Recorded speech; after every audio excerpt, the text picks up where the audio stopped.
l'arrestation de Mehdi Ghzal à Paris, en France. Mehdi Ghzal, éditorialiste à la chaîne étatique algérienne Al24 News, comme un outil de propagande, davantage un outil de propagande pour insulter, diffamer, dénigrer les pays étrangers ou les États étrangers avec lesquels les autorités algériennes ont un différend, un conflit diplomatique. Mehdi Ghzal, n'a jamais été journaliste, il ne l'est pas. C'est un chroniqueur, ce n'est même pas un éditorialiste. Il a été arrêté, Mehdi Ghzal aurait été arrêté près de son domicile, mardi à Paris, par la police française. Les forces de l'ordre françaises, la police française, lui ont signifié qu'il était inscrit au fichier S, ainsi qu'au fichier des personnes recherchées. Mehdi Ghzal fait l'objet d'une enquête judiciaire en France. Ça, nous avons pu le confirmer aussi, et c'est pour ça qu'il a été arrêté.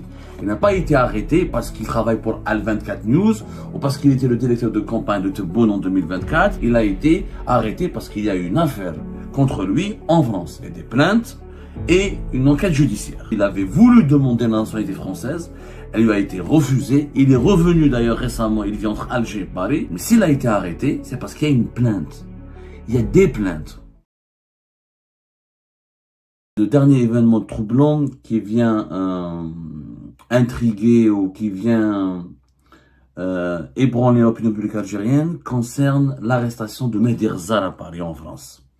Mehdi Ghzal, entrepreneur d'abord, éditorialiste à la chaîne étatique algérienne Al24 News, une chaîne d'information continue dédiée à l'actualité internationale, qui est devenue malheureusement, depuis sa création en 2021, comme un outil de propagande, davantage un outil de propagande pour insulter, diffamer, dénigrer les pays étrangers ou les États étrangers avec lesquels les autorités algériennes ont un différend, un conflit diplomatique, ainsi qu'un outil de dénigrement et d'insultes permanentes et de calomnie contre les opposants algériens, notamment les opposants algériens établis à l'étranger. Al24 News, qui a coûté plusieurs dizaines de millions d'euros pour les autorités algériennes, est un outil de propagande non seulement inefficace, médiocre, mais aussi qui manque totalement d'influence, puisqu'elle n'a jamais été considérée comme, elle n'a jamais réussi à se frayer un chemin dans le paysage médiatique international, puisqu'elle n'a jamais été considérée par les par les observateurs de la scène médiatique internationale comme une chaîne d'information crédible et sérieuse et influente. Mehdi Ghzal, n'a jamais été journaliste, il ne l'est pas. C'est un chroniqueur, ce n'est même pas un éditorialiste. Un éditorialiste, c'est une fonction assez complexe et compliquée qui exige un certain nombre de compétences. Un éditorialiste, c'est un journaliste spécialisé dans l'analyse, qui dispose d'informations, qui a une expérience, qui a un parcours, qui maîtrise ces dossiers, qui maîtrise un certain nombre de dossiers qui alimentent l'actualité nationale ou internationale. Et un éditorial, c'est une analyse objective, factuelle, avec en fournissant quelques clés de compréhension pour permettre à l'opinion publique d'appréhender ou de comprendre les enjeux d'un événement. Ce n'est pas un éditorialiste puisqu'il n'a jamais été journaliste. Les éditorialistes sont des journalistes de formation, de parcours et d'expérience. Et ils ont un carnet d'adresses, ils ont des sources et ils ont des compétences qui peuvent leur permettre d'analyser les événements de l'actualité, nationale ou internationale. Lui, c'est un chroniqueur. Un chroniqueur, c'est-à-dire c'est quelqu'un qui est invité régulièrement sur un plateau de télévision pour commenter l'actualité en utilisant son parcours, son expérience et en se basant sur sa vision du monde. Sur ses convictions personnelles. C'est un chroniqueur. Mehdi Ghzal était aussi le directeur de campagne du candidat Abdelmadjid Tebboune au niveau de la région parisienne en France. Il était impliqué dans la campagne électorale pour le deuxième mandat de Tebboune entre le mois d'août et septembre 2024, lorsqu'Abdelmadjid Tebboune a brigué un deuxième mandat. Et il était, encore une fois, je le rappelle, le principal directeur des opérations de campagne de deuxième mandat de Tebboune au niveau de la région parisienne, c'est-à-dire au niveau de la capitale française et de ses banlieues.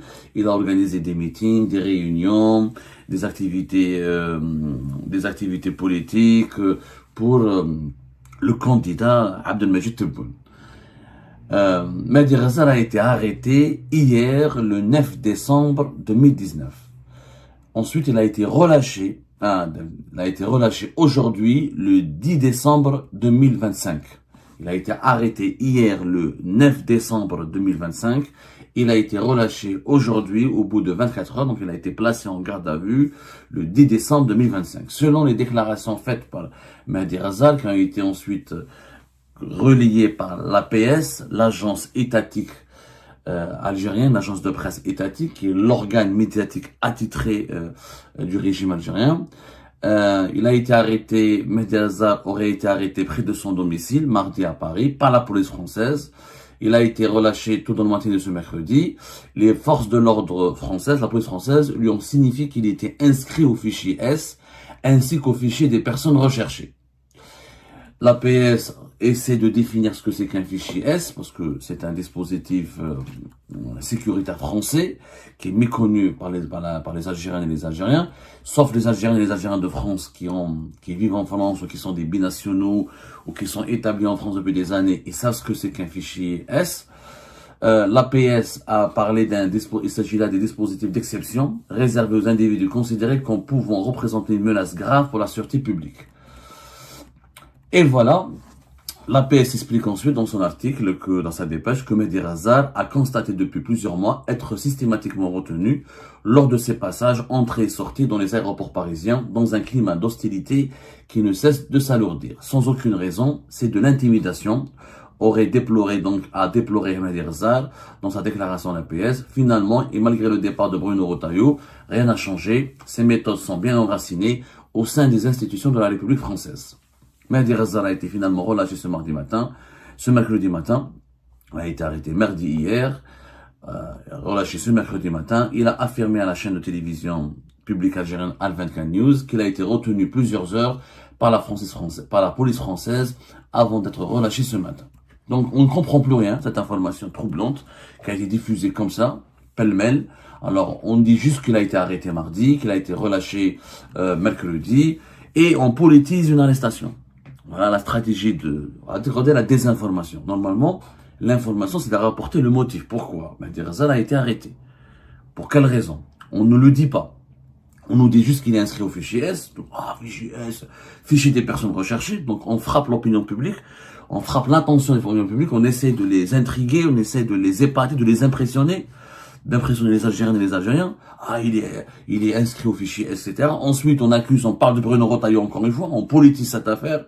Je vois pas quelle est la relation avec Bruno Retailleau. On parle de pratiques, on dénonce des pratiques enracinées, des méthodes, ces méthodes. Quelle est la relation entre Bruno Retailleau et l'arrestation de Mehdi Ghazal en France? On parle de méthodes bien enracinées au sein des institutions de la République française. En réalité, on veut nous faire, ensuite on termine, la dépêche de la PS se termine par les désagréments de Mehdi Ghazal au niveau des aéroports parisiens. Donc on veut nous faire croire que c'est une affaire politique. Voilà, on veut nous faire croire qu'il s'agit d'une affaire politique, que Mehdi Ghazal est victime et persécuté en France. Et persécuté politiquement en France par les autorités françaises. Vous avez eu la manipulation de l'information en Algérie.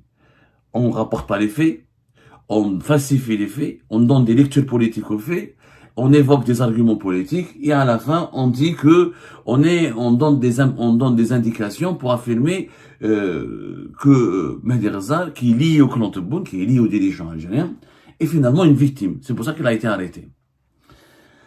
Une mise au point s'impose. En France, la police française ne peut pas arrêter quelqu'un s'il n'y a pas un motif valable.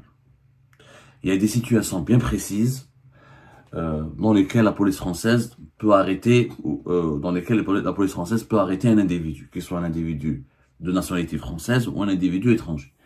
Ou un contrôle, une opération de contrôle, il y a eu une infraction, où les policiers ont relevé une infraction, ou en flagrant délit, il y a eu une infraction qui a été commise dans un espace public et il y a eu une intervention des agents de la police française, ou un juge a demandé à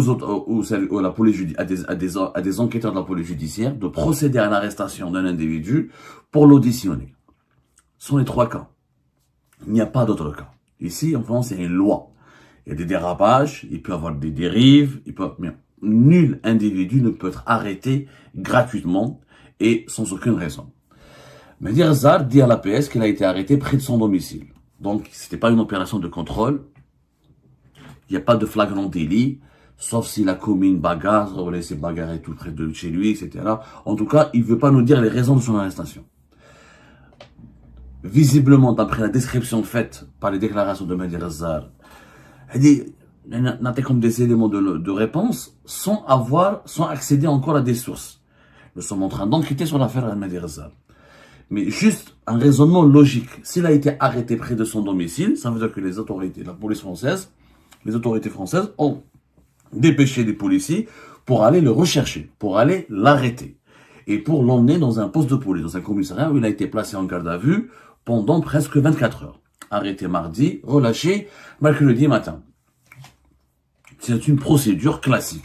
Quand quelqu'un fait l'objet d'une enquête judiciaire, ça arrive que s'il répond pas à une convocation du juge, par exemple, si la police la police française l'a déjà appelé ou l'a déjà convoqué pour être interrogé, pour être auditionné, il ne répond pas à des convocations, et pas les policiers viennent vous chercher. C'est ça l'état de droit. Nul n'est au-dessus des lois. Il y a une affaire en justice, la police enquête. Il y a une plainte qui a été déposée contre le Mehdi Razzar, la police est obligée d'enquêter, d'interroger. Tu réponds pas à une convocation de la police, par téléphone ou par courrier, les policiers ont le droit de venir vous chercher et de vous interroger, placement en garde à vue, et on vous relâche. Un juge a reçu une plainte où il est en train d'enquêter, il y a une information judiciaire contre Mehdi Razzar. Mehdi Razzar est convoqué par la police ou arrêté par la police, il ne répond pas aux convocations de la police. Donc, première information à retenir, Mehdi Razzar fait l'objet d'une enquête judiciaire en France. Ça, nous avons pu le confirmer aussi de d'autres sources françaises qui nous ont bel et bien affirmé que Mehdi Razzar fait l'objet d'une enquête judiciaire en France. Et c'est pour ça qu'il a été arrêté. Il n'a pas été arrêté parce qu'il travaille pour Al24 News ou parce qu'il était le directeur de campagne de Tebboune en 2024. Il a été arrêté parce qu'il y a une affaire contre lui en France. Il y a des plaintes et une enquête judiciaire. Premièrement. Deuxièmement, quand on parle des fichiers S, beaucoup d'Algériens et d'Algériens n'ont pas compris de l'information et elle a été utilisée par la PS et par Mehdi Razzar pour donner une coloration politique à son affaire. Il faut savoir que les fichiers S en France n'ont rien à voir avec les arrestations policières. Je vais vous expliquer ce que c'est qu'une fiche S. La fiche S, elle fait partie d'un dispositif. En France, ils ont un grand fichier qui s'appelle le fichier des personnes recherchées. Le FPR. Le fichier des personnes recherchées, lui-même, a plusieurs catégories. Il a la catégorie E, police générale des étrangers.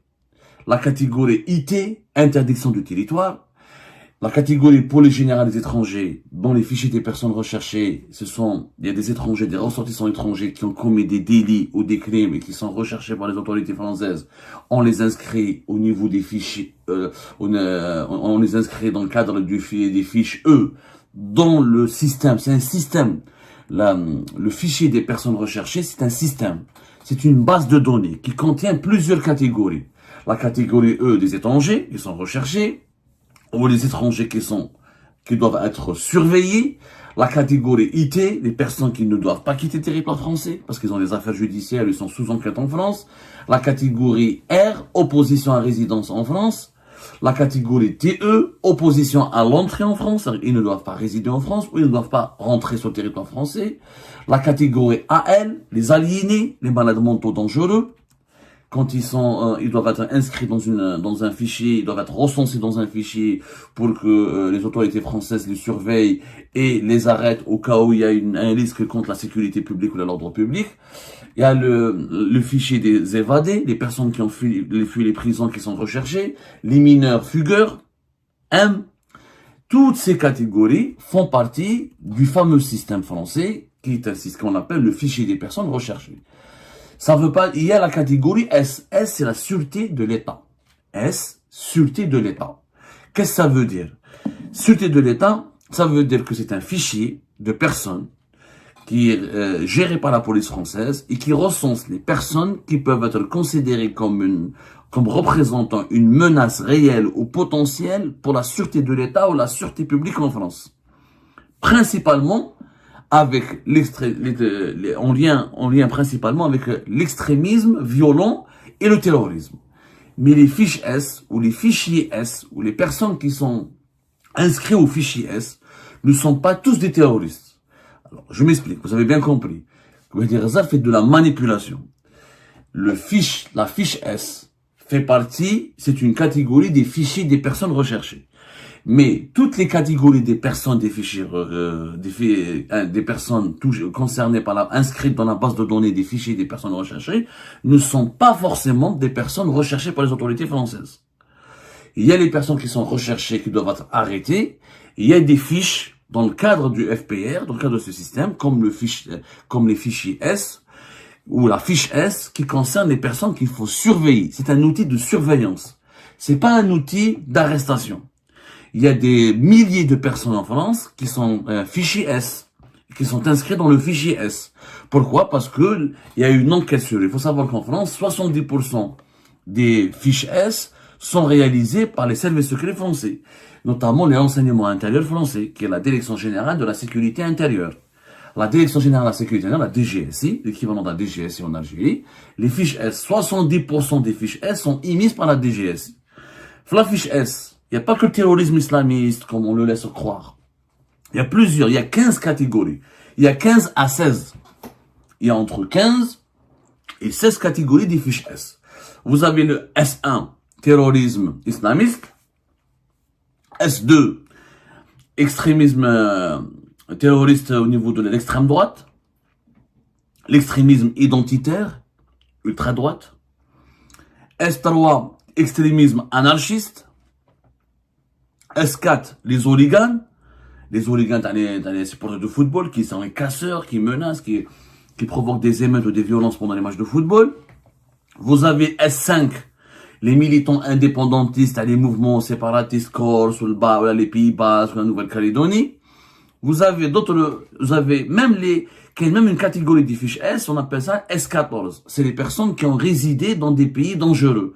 Par exemple, un Français ou un étranger qui vient de Syrie, ou de l'Irak, ou de l'Afghanistan, il est surveillé par les services secrets français. Et quand on sait, il est dans un terrain de guerre, etc. Il y a les S15, les personnes liées avec des mouvements de contestation radicaux, les gilets jaunes, les mouvements d'extrême gauche, etc., qui est les casseurs dans les événements, les mouvements politiques radicaux. Il y a une catégorie S, dans les fichiers S, on appelle les agents d'influence des puissances étrangères. Mehdi Ghazal, il est fichier S dans le cadre d'une opération de surveillance ou d'un dispositif de surveillance initié par les services secrets français pour enquêter ou pour surveiller les agents d'influence des puissances étrangères. Quand un individu français ou étranger entretient des relations étroites avec une puissance étrangère, avec les services secrets d'une puissance étrangère, ou avec les autorités suprêmes et les autorités directes ou importantes ou les hauts responsables d'une puissance étrangère, il est inscrit au fichier S. Le fichier S, encore une fois, en France, il y a entre 30 000 à 30 000 personnes. 8 000 à 10 000, c'est des fiches S pour radicalisation islamiste et terrorisme islamiste. Les autres, c'est comme je vous ai expliqué. Agents d'influence de puissance étrangère, extrême gauche, extrême droite, relations avec les anarchistes, les différentes raisons. Et, comment dire ça, ce n'est un secret de polichinelle, est un agent d'influence du régime de Poutine. Oh, c'est lui-même, il se réclame, lui-même se présente comme étant un agent d'influence. Mais avant de parler de ce point-là, que je vais bien expliquer. Quand on est fichier S, ou quand on est fichier S, quand on est inscrit dans le fichier S, quand on est fichier S en France, personne ne vous arrête. Une fiche S, ça signifie pas qu'il faut être arrêté par les autorités françaises, par la police française. C'est juste, il faut qu'il soit surveillé. Ses déplacements, il est effectivement ralenti au niveau des aéroports. La police aux frontières en France doit signaler son déplacement. Elle doit signaler dans son fichier qu'il est sorti telle date et il est rentré telle date. Il doit être contrôlé. Il peut être... il n'y a pas d'arrestation automatique. Il peut être placé sur écoute. Il est placé sous écoute, plutôt. Il est placé sous écoute. C'est-à-dire ses communications ses communications téléphoniques ou électroniques sont surveillées et écoutées. C'est tout. Il n'y a pas de relation entre une arrestation de la police, une arrestation policière avec la fiche S. La fiche S est un dispositif et un outil de surveillance. Ça veut dire que les autorités françaises vous surveillent. Même pas ils enquêtent sur vous. Sans qu'il y ait une enquête, juste vous êtes surveillé. Parce que pour les autorités françaises, vous êtes potentiellement suspect et vous pouvez représenter une menace pour la sûreté de l'État, pour la sécurité nationale française. C'est tout. C'est un outil de renseignement et de surveillance. Ce n'est pas une condamnation, ce n'est pas un casier judiciaire, c'est un niveau élevé de vigilance et ça signifie pas qu'il doit être arrêté. Qu'on peut avoir une fiche S sans jamais avoir été condamné et il n'y a pas d'arrestation automatique. La fiche S ne permet pas une arrestation automatique. Pour qu'il y ait une arrestation, il faut qu'il y ait une enquête judiciaire, une plainte ou une infraction. Donc l'arrestation de Mehdi Rezar n'a strictement rien à voir avec sa fiche S. S'il a été arrêté, c'est parce qu'il fait l'objet d'une enquête judiciaire et de plaintes qui ont été déposées contre lui. Première information. Deuxième, pourquoi il est considéré, pourquoi? Parce que voilà, monsieur Mehdi Rezar s'étend qu'en France, on le considère comme un fiche, on l'a fiché S, etc. Et il parle de pratiques visiblement illégales et injustes, héritées de l'époque de Bruno Retailleau. Encore une fois, c'est du mensonge. Mehdi Rezar lui-même, quand Bruno Retailleau était ministre de l'Intérieur, et on l'a dit sur Algérie Parti, on l'a révélé quand il a été lui-même le 24 janvier 2025. Allez voir notre émission. Mehdi Rezar demande à voir Bruno Retailleau pour lui transmettre des informations sur Saint-Salle. En janvier 2025, bien avant même, juste, il était parti lui-même demander au chef de cabinet du ministère de l'Intérieur, qui était dirigé à l'époque par Bruno Retailleau. Il a demandé audience pour rencontrer Bruno Retailleau et pour négocier avec lui, au nom des autorités algériennes, une solution pour l'affaire et le dossier Boualem Sansal. Les entreprises françaises qui ont des problèmes en Algérie ont été régulièrement contactées par Mehdi Rezar, comme le groupe CMA-CGM. Le groupe CMA-CGM qui est venu en Algérie récemment, c'était cette année-là, qui a été reçu par Abdelmajid Tebboune, c'était en octobre 2025, c'était en juin 2025, pardonnez-moi, c'était en juin 2025. Celui qui a fait l'intermédiaire entre le patron du groupe CMA-CGM et le pouvoir algérien, c'est Mehdi Rezar. Donc Mehdi Rezar est un interlocuteur déclaré, lui-même se déclare comme étant un agent du pouvoir algérien. Lui-même, quand il est en France, il approche des diplomates, il approche des chefs d'entreprise, il approche des institutions françaises, il essaie d'obtenir des rendez-vous, il essaie de rencontrer des personnes et des gens qui ont des problèmes avec les autorités algériennes à cause de la crise diplomatique et politique qui a éclaté entre Paris et Alger. Je vais rajouter un peu de lui-même, c'est pas grave. À cause de la crise diplomatique et politique qui a éclaté entre Alger et Paris depuis fin juillet 2024, c'est devenu un agent d'influence. Lui-même se présente comme étant un lobbyiste qui a des liens avec le régime algérien. Il parle au nom de fils de Chengreha, il parle au nom de fils de Tebboune, il parle au nom de Kamel Sidi Saïd, il parle au nom de pas mal de représentants importants et de responsables importants du pouvoir algérien. Lui-même le dit. Donc lui-même il assume. Et maintenant il nous dit, il est étonné qu'on le classe fichier S. Ou qu'on le classe dans le fichier S, ou qu'on lui colle une fiche S. Il y a mon ami, toi, la France et l'Algérie sont dans un conflit diplomatique et politique très dangereux. Il y a des opérations de barboserie commises par une partie des autorités algériennes ou par une partie des appareils sécuritaires algériens sur le sol français. Il y a des affaires qui sont en justice, comme l'affaire MDZ. Il y a des opposants algériens qui ont été agressés, malmenés, menacés, intimidés. Je rappelle que Mehdi Rezar lui-même, dans des restaurants à Paris, il avait organisé des réunions, il a regroupé des influenceurs algériens pour la campagne électorale en faveur du deuxième mandat de Tebboune.